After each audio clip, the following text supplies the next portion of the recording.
আপনি যখন কাউকে এড়িয়ে চলবেন, তখন তার মনে আপনার প্রতি আগ্রহ আরো একটু বেড়ে যাবে। কিন্তু আপনি যদি এই এড়িয়ে চলাটাকে ধারাবাহিকভাবে চালিয়ে যান, তাহলে আগ্রহটাও ধীরে ধীরে কমতে শুরু করবে। এক পর্যায়ে এসে আপনার প্রতি তার মনে কোনো আগ্রহ কাজ করবে না। কোনো মানুষই প্রতিনিয়ত অবহেলা সহ্য করতে পারে না। কোনো একটা নির্দিষ্ট সময়ে এসে সব বদলে যায়। তোমার বাড়ির পাশের কুকুরটাকে নিয়ম করে তাড়িয়ে দেখো, কিছুদিন পর কুকুরও তোমার এলাকা ছেড়ে পালাবে। সবকিছুর একটা পর্যাপ্ত লিমিট থাকে, যেটা অতিক্রম করলেই তার ফল কখনো ভালো হয় না। আপনি কারোর ওপর রাগ করে তাকে এড়িয়ে চলছেন, অবহেলা করছেন, ঠিক আছে, কিন্তু আপনার এই এড়িয়ে চলা আর অবহেলা করাটা ঠিক ততটুকুই করুন যতটুকু তার প্রাপ্য, যতটুকু সে সহ্য করার ক্ষমতা রাখে। অতিরিক্ত কোনো কিছুই ভালো নয়।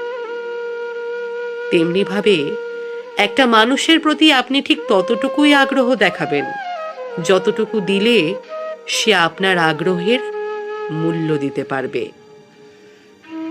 আপনি দিনের পর দিন আগ্রহ দেখিয়েই যাচ্ছেন, অথচ বিনিময়ে কোনো মূল্যই পাচ্ছেন না, কিংবা আপনাকে সে এড়িয়ে চলেছে ক্রমান্বয়ে।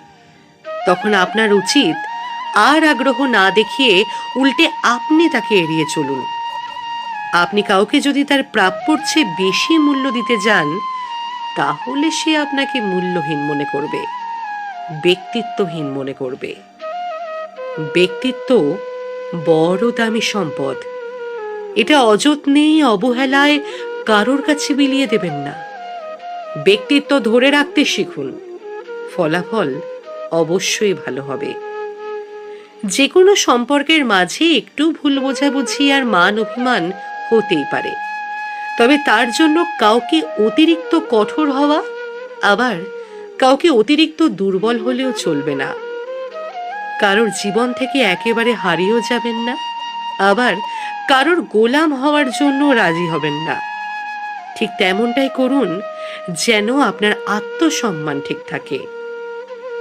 কেউ একজন আপনাকে প্রচন্ড ভালোবাসে, তার মানে এই নয় যে আপনি তাকে কিনে ফেলেছেন।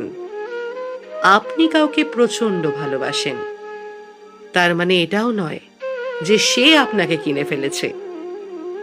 ভালোবাসা, মান অভিমান, অনুভূতি এসব সমানে সমানে হতে হয়। এক পক্ষের বেশি বা কম হয়ে গেলেই অপরপক্ষ সেটার ধরে রাখা অনেক কঠিন হয়ে যায়, জানেন তো।